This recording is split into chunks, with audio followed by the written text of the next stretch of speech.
They give great energy. It makes me feel good. Amazing. It's my first time on the New York set. I know. Such a nice New York audience. Thanks. I know. It is a different energy. energy. Oh, I'm pandering. I'll pander to the best of them. Yes, I don't care. I will win those votes. So wait, Gavin was just celebrating his 20th anniversary of his, debut album. I remember, I think it's over a decade when the Cup song came out. That song was so massive. Did you expect it to do that? No. Like, because it didn't even start that way, right, with the film? No. So I was in Pitch Perfect movies. Yeah. And I'll pander. And yeah, so I the scene where I auditioned to be in the group. Yeah. I had to do this Cup song, and originally it was written as I'm a little teacup. Yeah. Which I don't know how I would have made that good. Maybe you could make that good, but No. I don't know how that would have I think it was a definite solid choice the way you went. Yeah. So I was like, well, I know how to do this thing with the cup, and there's this song, we could do that as my audition instead. Yeah. And so we just did it, and then it became a single, a hit single. It became a hit single. I have a platinum record. Yes, you do. What? Why? Yeah. It's so weird. No, it was so cool, and it was fresh so weird sounding. to be I was filming an indie movie at the time as it was rising in the charts, which is a phrase I shouldn't even be saying. And I remember I think that Miley Cyrus had a song that was also top 10, and there were other artists where every now and then I'm like, they must have been watching the charts going, what is that? No. What is that? Everybody... Because I wasn't promoting it or anything. It was I know. so weird. Don't say that. Oh, no. Then all those artists that were dead from promotion are it just happened for you, did it? No, I think why though is because it sounded so fresh and it was different and it was authentic and it wasn't trying too hard. I liked that about it. Yeah. That's sweet. It's a nice reminder because I think some artists, it's not really us, but the people we work with are always chasing things, and it's why don't you just be in whatever you're kind of creating at the moment? So it was nice. Well, yeah. I'll say that I think it broke a record for the slowest climbing hit, of the top 10. That's amazing. Some of the biggest songs they climb. That's why they were in the charts so long. Love that for me. Yeah, love that for you. Well, wait, you also grew up with an older brother. I did as well. Yeah. And I hear that we have similar trauma. That he loved wrestling. And yes. Yeah. No, my brother was my first bully. Oh, it's fine. Oh, we're doing great. Everything's fine. Yeah, we saw this. Oh, yeah. I know. God, I was an angry child. That tracks. Yeah, no, he... you didn't get what you wanted for Christmas. Yeah, I wanted a sister for Christmas, is what I wanted. Yeah, he always wanted to, play Hulk Hogan. Yeah. And he would always, let me win the first round. A real hustler, that guy. Oh. And then just kick my ass. Yeah. Oh, my God. Mine never let me win. Yeah. No. Well, okay, well, then my brother's better then. Did yours do the spit thing? No! And then suck it back up? Loogie and then suck it back up? Kelly! Yeah. Oh, why would you even say it on TV? It happened. It happens. I'm not the only one. I'm not special. I'm sure it see? Right over there. Yeah. Now, it's the grossest thing ever. And I'll tell you what, it's so scarring. My children think I'm so weird. I do not allow anyone to touch my drink or drink after me or any. I'm so affected because saliva just grosses me out. Because you're somehow my brother's spit is in this cup. When I'm dating someone, I have to fully wait till I'm inebriated for a first kiss or I will think about saliva. That's a real thing. You can edit it out. Whatever. But it's a real thing. I'm like, oh my God, they're coming in. I'm literally, it's the grossest thing in the whole world. I have to be slightly. Do you get over it once you're Not hey, really. we're in love? Oh, okay. Yeah. If I ever go on a date again, the guy's gonna be I'm coming in. I don't. Oh, anyway, let's do some commercials. Ella's gonna help us out.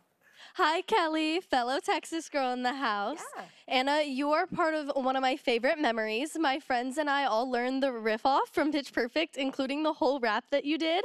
Then we had our own riff offs, Bart and Bella's Forever. Stay with us. Kelly has more with Anna after this. All right, we're back with Anna Kendrick, and that was a look at her new film, Woman of the Hour. It's on Netflix starting October 18th. The crazy part is this is based on a real story. Yeah. Which is so scary. I know. It's really hard enough really to trust scary. people. Well, yeah, exactly. So so this is based on the true story of there was a serial killer in the 1970s who went on the show The Dating Game, and I play the Bachelorette.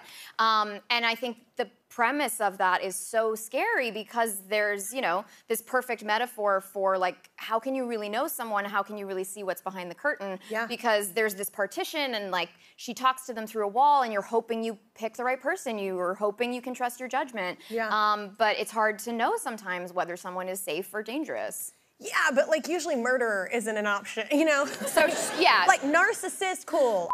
Maybe, but like usually murderers not hanging out on the other side of the partition. Yeah, that's like, it's a crazy story No, to me. it's, I mean, as a true crime story, it's completely fascinating. Yeah. And, you know, obviously my hope in making the movie is to really center the victim's experience. Yeah.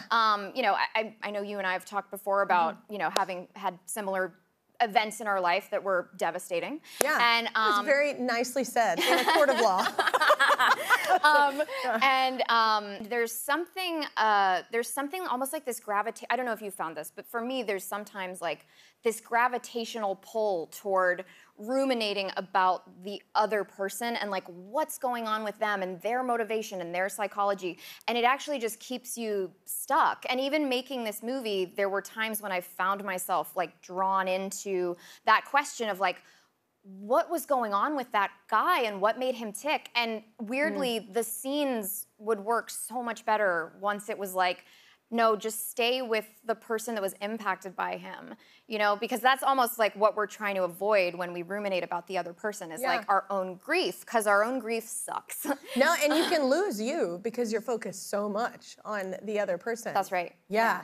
I mean, did you relate at all to your character? Was there anything? Yeah, so my character is like an aspiring actress in LA, and so I got to have some fun. There were like some casting director scenes where I was like, I'm gonna lift a couple nuggets from my real life. So that's a little Easter egg. But yeah, it's really about her like struggling to find her own voice. You know, I think as women, there's a lot of ways that we sort of shrink and bend to survive. Like we're kind of taught that. Yeah, exactly. Yeah. Like, and that survival can be emotional, financial, or literal. Yeah. And you know, it's sort of about her attempts to try to take up some space and take up some power. But the irony is that puts her in some danger. Yeah. It is interesting in the film when she does kind of stand up for herself, be quick-witted or does anything, the host doesn't appreciate that. Yeah, I know. Tony Hale plays the game show host, and he's so great, and he's the kindest human being, and he does a really great job of playing an absolute pig in this movie. You can't hear it enough. So wait, we mentioned that you directed this. This is your first time, right? Yeah. I mean, that had to be a little nerve-wracking, but congratulations. Take a moment to look at that picture because the kid version of you, I always tell people to slow down and like, man, to really take that in, that was a cool moment. And sometimes we go so fast and we move on to the next thing, but that, your little kid version, like that happened, man. I know, I would have been freaking out. And there was like a day that I was driving a set and, you know, everything was going wrong because everything's always going wrong. And I was listening to like Weezer and it took me back to high school. Yes. And I was like, oh my God, 15-year-old me like wouldn't even believe this is happening. So yeah, it's a great problem to have, yeah. Was it hard to stand up for yourself for the first time like directing? Because you seem very sweet and we've talked about being people pleasers, so. Yeah. Well, I don't know about you, but like there are areas where you know, you are like looking for feedback and you feel a little like, oh my God, like I should not be in charge of stuff. Like why, you know? Or, I mean, more heads are better than one. Yeah. Totally. Yeah. And then like there were moments where like something felt important enough to me, or like, you know, you're in the industry long enough and you start to actually go like, actually, I think that sucks.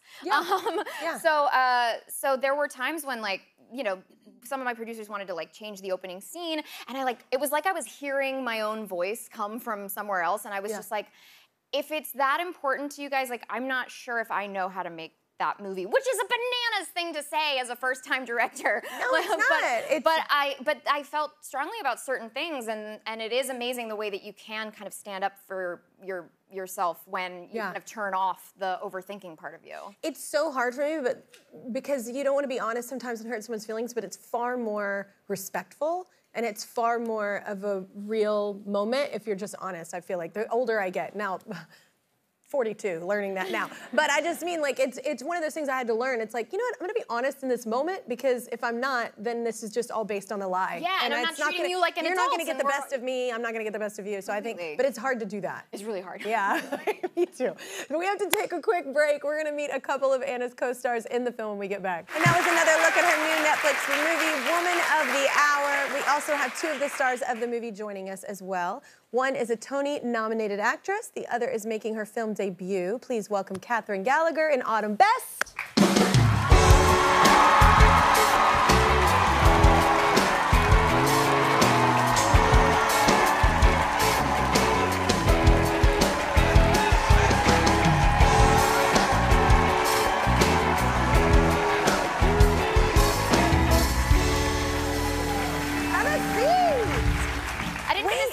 Outfits, so I'm like, you guys are so cute. Oh my God, I know you look so great. What's the art sticking out of your boot? What's the tattoo? Oh, she's a little ghosty. She's I like it. And now it's peeking out of the boot. Very cute. I might steal that placement. It's nice to meet y'all. Nice to meet you. Yes, thank you for being here. Congrats on the film. Great job. So,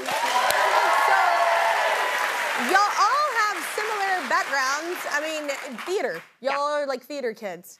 Yeah. So how do you think that translates whenever you're doing a movie? Is it totally different for you? I think when you're doing a show, you have to do the same thing every day. So you're constantly looking for new ways to feel alive in something. And I also think theater gives you a really good work ethic. Yeah. You're doing the same thing 8 times a week.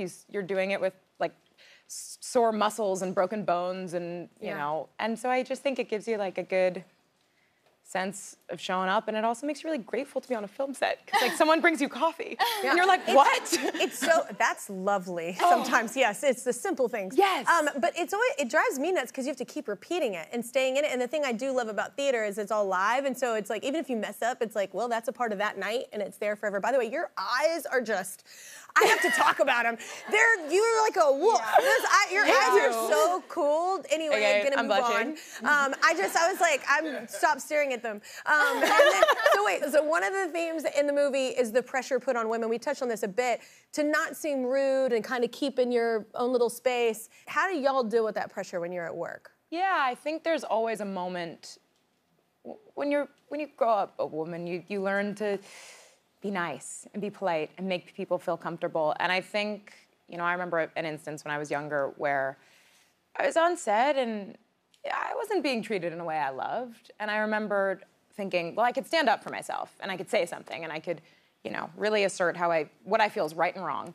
Or I could do what I feel safer doing in this moment and just get out and be polite and be naive and smile. Yeah. And I went home and for a while. Dumb. Yes, I was just like, I hate it. And you punish yourself after that because you're like, did I let myself down? I think of myself as a feminist. I think of myself as strong. And you're constantly balancing, do I get out quickly, unscathed, alive? Or do I stand up for myself? Or is that gonna put me in danger? And you're constantly Or is it gonna rip your whole career from you because how powerful is this person? Exactly. That sucks. Exactly. Do you feel like, I always love talking to the younger generation too, because I'm like, is it a little better? Because you always hope that it's like a little better. I mean, I will say I worked on one season of a network television show, and those showrunners tried really hard to go out of their way to invite a diverse group of directors onto that set. And that was really cool because that was my first introduction into the film industry, into like film and screen. And so I got to work with a lot of female directors on that project, which was really cool, and it changes the vibe on set completely. It's actually insane. and so when I was like excited to work on this with Anna, I was like, well, I already kind of know what the vibe of the set is gonna be, because you can feel like the tangible difference as a woman, like the support on the other end. Yeah. So I do you feel can get like the best out of everybody. Yeah, I show up to work like not really expecting things to go wrong so much as I feel like maybe the older generations do, where it's like there have been women on set who I've seen like stick up for each other and not be afraid to stick up for each other. And I think that a lot more people are becoming more comfortable to do that because there are more women in those spaces. That makes me feel good. So I do like, to give you hope, I do like, like I would say yes, I feel like it is actually genuinely changing, and I am so glad. Obviously, I'm so sorry. amazing. I'm so proud of you guys. I'm so sorry that I'm 20 and you guys are It's not. an amazing thing. No, it's same thing I do like with my kids. I'm like, look, I don't want you to have the same hurdles and challenges. There are going to be different ones. Yeah. But you know, we want to make it better, like for Yeah. the next generations. But Autumn, you loved this role because it also gave you a platform for representation, which is very important, right? Yeah, totally. Yeah. It was really exciting because it was the first role that I've ever done professionally where it just didn't come up that I only have one hand and have a limb difference. Because Yeah. obviously I'm playing someone who's based on a real person, and every time I get auditions like that for like biopics or things that are based on like actual people's lives, I'm like, oh, there's no way I could possibly book this because this person didn't have a limb difference, and so I like get in my head about it a lot. Yeah. So it was really cool to be able to do this movie and just kind of like play a girl who has real struggles and is a person with something completely separate going on in her life than like talk about disability, because I love stories that talk about disability, and there's definitely a time and a very good place to do that, but it was just so It's also cool nice to for like not switch to it be up. the focal point. Totally. Yeah. I was Yeah. just like me playing me, and in my real life, I'm not thinking about it all the time, so it feels very natural. You know what I Yeah. mean? Like I'm not going through my everyday life being like, oh, I only have one hand, and that's so true of me, you know? It's like, I just am someone who just goes about my life and is normal, Yeah. you know? Yeah. I love it. It's not the focal point. Yeah. It's nice to have a set like that. Way to go. Once again, Woman of the Hour premieres on Netflix October 18th.